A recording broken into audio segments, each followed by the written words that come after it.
नमस्कार, मेरा नाम नाजिश अहमद है और आप ट्रेंडिंग बिहार देख रहे हैं। आज 26 नवंबर है और भारत के इतिहास में आज का दिन बेहद खास है। आज की तारीख को हम संविधान दिवस के रूप में मनाते हैं। आज हम इसी बात की चर्चा करेंगे। सबसे पहले आपको बता दें कि आज से 6 साल पहले 19 नवंबर 2015 को भारत के प्रधानमंत्री नरेंद्र मोदी द्वारा 26 नवंबर की तारीख को संविधान दिवस के रूप में मनाने की घोषणा की गई थी। इसी वर्ष बाबा साहेब भीमराव अंबेडकर की 125वीं जयंती भी मनाई गई थी। इस साल हम संविधान दिवस की 7वीं वर्षगांठ मना रहे हैं। आपको बता दें, आज ही के दिन 26 नवंबर 1949 को डॉक्टर भीमराव अंबेडकर की अध्यक्षता में भारतीय संविधान राष्ट्र को समर्पित किया गया था। आसान भाषा में कहें तो आज ही के दिन ही भारत की संविधान सभा में औपचारिक रूप से भारत के संविधान को अपनाया था और लगभग 2 महीने के बाद 26 जनवरी 1950 को इसे लागू किया गया। इस दिन को हम गणतंत्र दिवस के रूप में मनाते हैं। साल 2015 से पहले 26 नवंबर की तारीख को भारत में राष्ट्रीय विधि दिवस, संविदा दिवस या कानून दिवस के रूप में मनाया जाता था। इसके पीछे की कहानी यह है कि 1930 में कांग्रेस लाहौर सम्मेलन में पूर्ण स्वराज की प्रतिज्ञा ली थी। इसी घटना की याद में हिंदुस्तान के भीतर कानून दिवस मनाया जाता रहा। जैसा कि हमने आपको पहले ही बताया, भारत में संविधान को लागू करने में लगभग 2 महीने का वक्त लगा। कई बार यह बात सामने आती रही कि अगर संविधान तैयार हो ही गया था तो इसे लागू करने में 2 महीने की देरी क्यों हुई।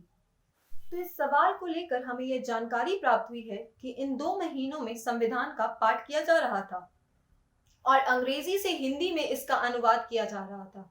भारतीय संविधान की मूल प्रति हिंदी और अंग्रेजी दोनों में ही हस्तलिखित है। इसमें टाइपिंग या प्रिंट का इस्तेमाल नहीं किया गया था।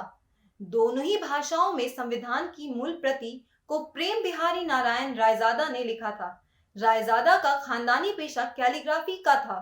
उन्होंने नंबर 303 के 254 पेन होल्डर निब का इस्तेमाल कर संविधान के हर पेज को बेहद खूबसूरत इटैलिक लिखावट में लिखा।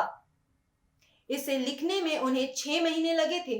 जब उनसे मेहनताना का पूछा गया था, उन्होंने कुछ भी लेने से इनकार कर दिया था। आपको बता दें कि संविधान निर्माताओं को एक व्यापक संविधान विकसित करने में लगभग 2 साल लगे थे। दरअसल साल 1947 में आजादी मिलने के साथ ही देश भर में शासन चलने के लिए एक सुदृढ़ संविधान की जरूरत महसूस होने लगी। तब बाबा साहब भीमराव अंबेडकर के नेतृत्व में संविधान सभा का गठन हुआ और 2 साल 11 महीने और 18 दिन में देश का संविधान तैयार हुआ। भारतीय संविधान देश के सभी समुदायों और वर्गों के हितों को देखते हुए विस्तृत प्रावधानों को शामिल किया गया है और आज भी जरूरत पड़ने और नए कानून विकसित होने पर उसे संविधान में जोड़ा जाता है। आप जान लीजिए कि भारत का संविधान एक ऐसा संविधान है जिसे विश्व का सबसे लंबा लिखित संविधान कहा जाता है। बताया जाता है कि इसमें कई हिस्से अलग अलग देशों के लिए गए हैं और इसकी खासियत यह है कि आजादी के 75 साल बीत जाने के बावजूद भी भारतीय का संविधान अक्षुण्ण, जीवंत और सतत क्रियाशील बना हुआ है। आपको बता दें कि देश के संविधान के बारे में नागरिकों के बीच जागरूकता फैलाने और संवैधानिक मूल्यों का प्रचार करने के लिए संविधान दिवस मनाने का फैसला किया गया था। इस दिन भारत ने अपने संविधान को अपनाया था, इसलिए सामाजिक न्याय मंत्रालय ने 19 नवंबर 2015 को यह फैसला लिया था कि 26 नवंबर को भारत सरकार संविधान दिवस के रूप में मनाया जाए। सामान्य तौर पर संविधान को नियमों और उपनियमों का एक ऐसा लिखित दस्तावेज कहा जाता है जिसके आधार पर किसी देश की सरकार काम करती है। यह देश की राजनीतिक व्यवस्था और बुनियादी ढांचा निर्धारित करता है। हर देश का संविधान उस देश के आदर्शों, उद्देश्यों और मूल्यों को सांचित प्रतिबिंबित होता है। संविधान महज एक दस्तावेज नहीं, बल्कि यह समय के साथ लगातार विकसित होता रहता है। जैसा कि हमने आपको पहले ही बताया, भारतीय संविधान दुनिया का सबसे लंबा लिखित संविधान है। मूल रूप से भारतीय संविधान में कुल 395 अनुच्छेद और 8 अनुसूचियां हैं, लेकिन विभिन्न संशोधनों के परिणाम स्वरूप वर्तमान में इसमें कुल 448 अनुच्छेद और 12 अनुसूचियां हैं। इसके साथ ही इसमें 5 परिशिष्ट भी जोड़े गए थे जो पहले नहीं थे। संविधान के तीसरे भाग में 6 मौलिक अधिकारों का वर्णन किया गया है। दरअसल मौलिक अधिकार का मुख्य उद्देश्य राजनीतिक लोकतंत्र की भावना को प्रोत्साहन देना है। यह एक प्रकार का कार्यपालिका और विधायिका के मनमाने कानूनों पर निरोधक की तरह कार्य करता है।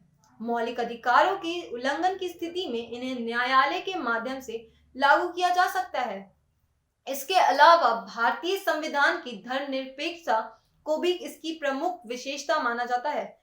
धर्मनिरपेक्ष होने के कारण भारत में किसी एक धर्म को विशेष मान्यता नहीं दी गई है। भारत के संविधान की प्रस्तावना को दुनिया में सर्वश्रेष्ठ माना गया है। इसे अमेरिका के संविधान से प्रभावित माना जाता है। भारत के संविधान की प्रस्तावना यह कहती है कि संविधान की शक्ति सीधे तौर पर जनता के निहित है। भारत का संविधान देश का सर्वोच्च कानून है। यह सरकार के मौलिक राजनीतिक सिद्धांतों, प्रक्रियाओं, प्रथाओं, अधिकारों, शक्तियों और कर्तव्यों का निर्धारण करता है।